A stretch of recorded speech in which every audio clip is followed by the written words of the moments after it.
So, I never thought I'd be the kind of guy to write one of these, but here we are.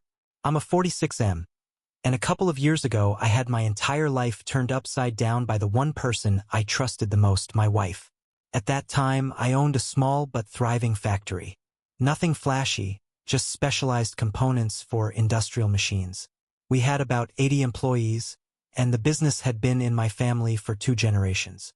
I basically grew up sweeping the floors there, and eventually, after my dad passed, I took over and managed to modernize it. It wasn't making me Elon Musk money, but I was comfortable.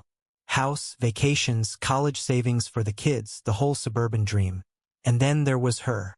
My wife, let's call her Sarah, 44F. High school sweetheart. Everyone thought we were the perfect couple. 2 kids, the dog, the picket fence. I honestly thought she was my partner for life. But here's the thing about life.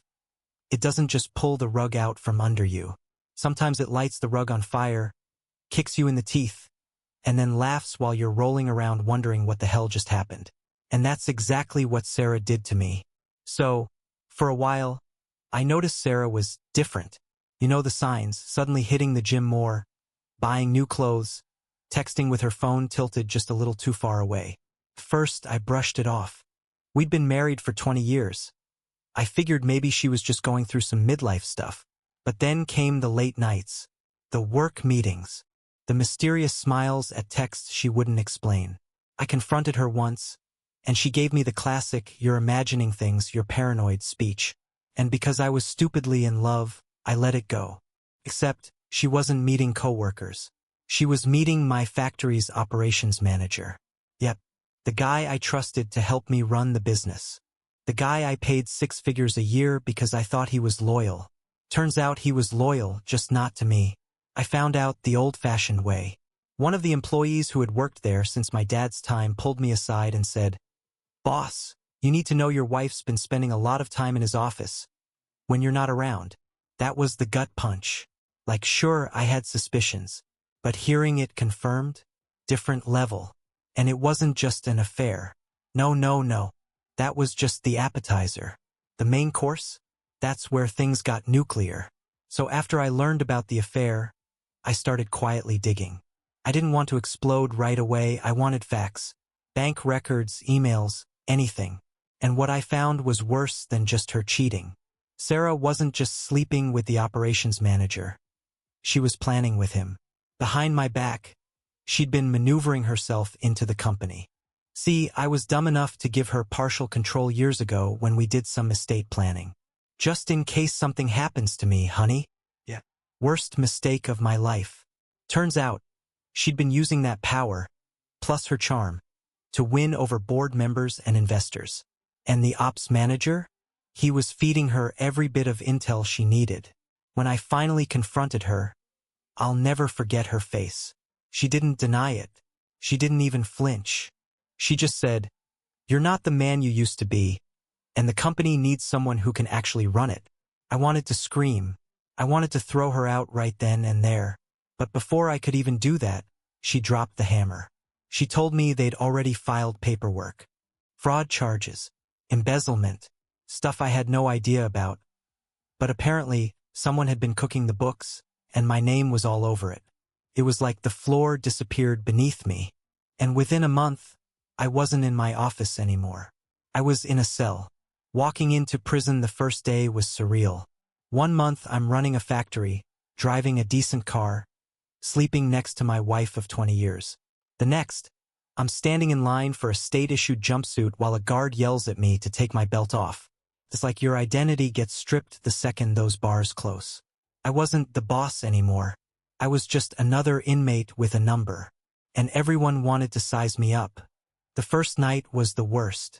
I laid on that thin mattress, staring at the ceiling, replaying everything in my head. The betrayal, the charges, the look on Sarah's face when she basically told me she wanted me gone. I swear, I felt like my chest was caving in. But here's the thing about prison. It doesn't give you time to sulk. You learn fast. Who to talk to, who to avoid, when to keep your mouth shut. It's survival. And somewhere in that chaos, I met the person who would change everything. But that's jumping ahead. At that point, I was still broken, furious, and convinced my life was over. Turns out, I was only at the beginning of a much bigger story. About 2 weeks into my sentence, I met her. Her name was Maya, 35F, and she wasn't your typical inmate. She had this quiet confidence, like she'd seen everything and decided not to care. She was in for something financial, fraud, embezzlement, similar to what I was accused of, but she had this sharp mind that instantly made me pay attention. First, we didn't talk much.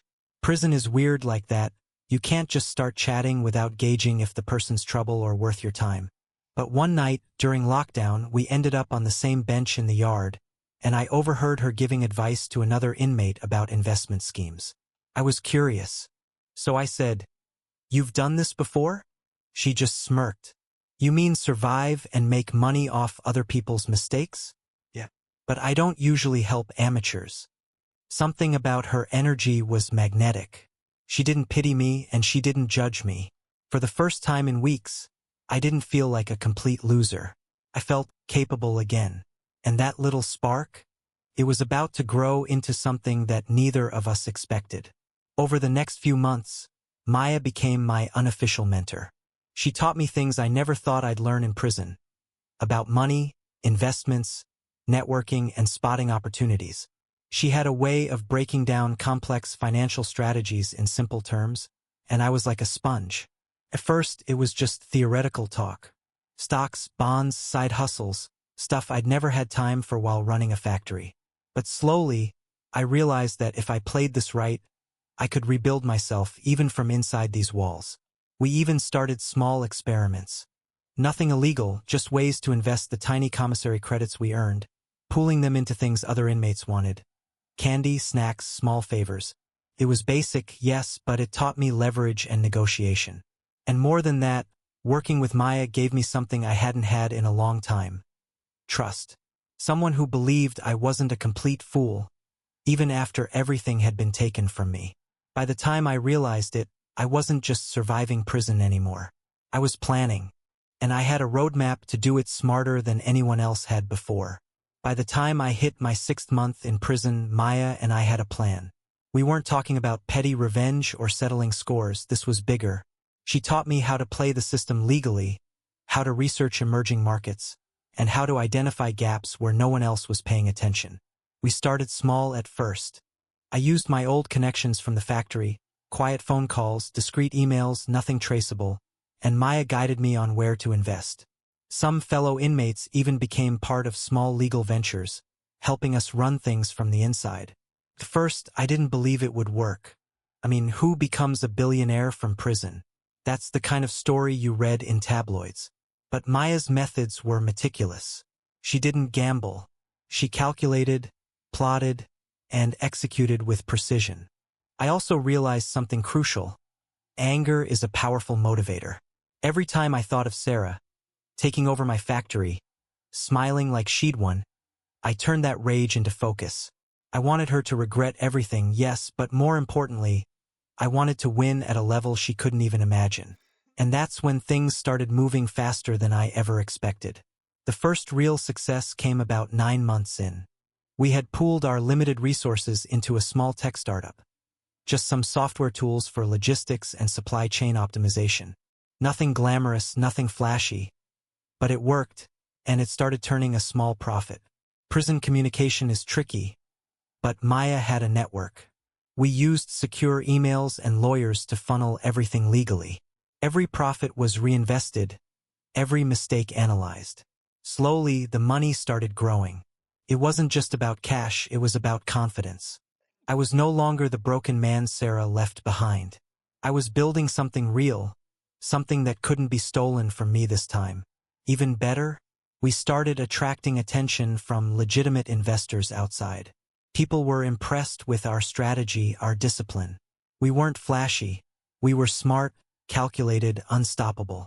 I remember lying in my bunk one night, thinking, if I play this right, by the time I get out, I won't just be free, I'll be untouchable. And that thought? Sweet. By my 2nd year in prison, things had really taken off. Our small tech venture had turned into multiple streams of income, some software, a few consulting gigs, and even a tiny logistics company we controlled remotely. Every dollar we earned was reinvested strategically. Maya and I became a team in the truest sense.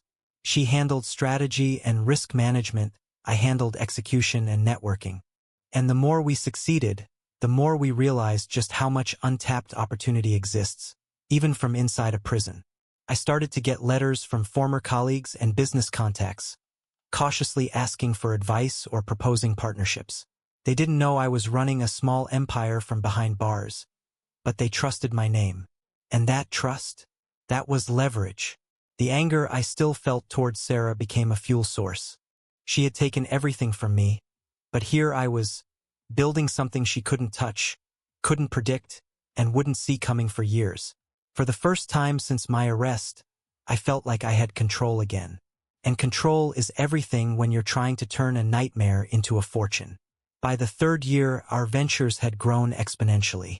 What started as a few small investments and logistics tools had snowballed into multiple companies and partnerships. Our portfolio was diverse: tech, supply chains, even some real estate. The first million hit quietly. I remember checking the account while sitting on a prison bench, and I actually laughed. From 0 to $1 million behind bars, I muttered to Maya. She just smiled and said, "And we're just getting started." It wasn't just money, it was validation. For the first time, I didn't feel like a victim. I felt like a player. Someone who had been knocked down but was now moving 3 steps ahead of everyone else, including Sarah. Word began to spread among some of the bigger investors. My prison sentence became a weird badge of credibility. Proof that I could endure, adapt, and succeed even in impossible circumstances. By then, I realized the real power wasn't just financial, it was psychological. Sarah had taken my factory, my reputation, and my freedom. But she hadn't taken this. The fire I was building behind bars? She could never touch it. As my sentence started to wind down, Maya and I shifted focus from building quietly to planning the big comeback. We weren't just thinking about financial growth anymore, we were thinking about legacy. I started studying Sarah's moves while she ran the factory. She had grown it, sure, but without me at the helm, it was sloppy. Inefficiencies, poor investments, and weak leadership were starting to show. I realized that my eventual return wouldn't just be about reclaiming wealth. It could be about obliterating her assumption that she'd won. Maya and I created a detailed roadmap. Multiple companies to acquire, strategic partnerships to secure, and an exit plan that would allow me to leverage every dollar we'd accumulated from prison. We ran simulations, analyzed markets, and prepared for every possible scenario. By the time my release date came, we weren't just free. We were armed with knowledge, capital, and a plan that could make anyone who betrayed me wish they'd never been born. When I finally walked out of prison, it felt unreal. The air tasted different, the sky looked different, and I swear I noticed every little detail I'd missed before. But the moment I stepped out, I wasn't thinking about freedom. I was thinking about action. Maya met me at the gate. She handed me a folder with all our plans, all the accounts, all the contacts. No fanfare, just business. And I loved it. We started small at first, setting up meetings, buying stakes in companies, and carefully leveraging our prison-earned capital. Every move was calculated. Every step was deliberate. Sarah, of course, had no idea. She thought I'd been broken, humiliated, and finished. She had no clue that the man she tried to destroy was about to become untouchable. Within a few months, we were making headlines.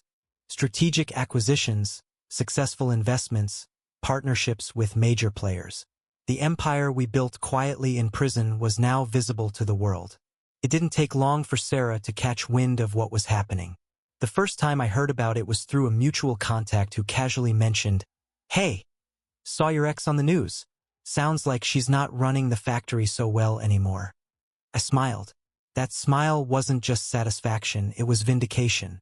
She had spent years enjoying the illusion of victory, and now that illusion was crumbling. Within months, our companies were competing directly with her factory in multiple sectors. Her investors were nervous. Employees who once respected her loyalty were now questioning her competence. Every weak decision she made became more obvious, more costly. I didn't gloat publicly. I didn't need to. The news, the market, and her own mismanagement were doing all the work. Watching her empire falter while ours soared? That was the sweetest revenge imaginable. And in the midst of all that, I realized something unexpected. I didn't even care about revenge anymore. I cared about building a future. For myself, for Maya, for everything we'd created together. By the 5th year after my release, the empire Maya and I had built was officially worth billions. Not some inflated rumor, actual, verifiable, untouchable billions. It was surreal. I went from prison bunk to penthouse office, from zero to a man who could buy and sell entire companies before breakfast. But the real victory wasn't the money, it was the journey. Every setback, every betrayal, every sleepless night had shaped this outcome. Maya and I didn't just survive, we thrived. Our companies were thriving, our influence expanding, and for the first time I felt a sense of absolute control over my life. I wasn't the man Sarah tried to destroy. I was someone completely different. Smarter, stronger, and unstoppable. And the weirdest part? I never felt happier. Not just because of the money, but because of what it represented. Freedom, resilience, and a love that had grown in the most unexpected place. Today, I look back and sometimes can't believe how far I've come. Sarah is just a footnote in my life now, a reminder of betrayal, yes, but also of how far I've risen. Maya and I, we're partners in every sense. Not just in business, but in life. We met in the worst place imaginable, yet we built the best life imaginable from it. I went from prison to billionaire, but more importantly, I went from heartbreak to a love that's unshakable.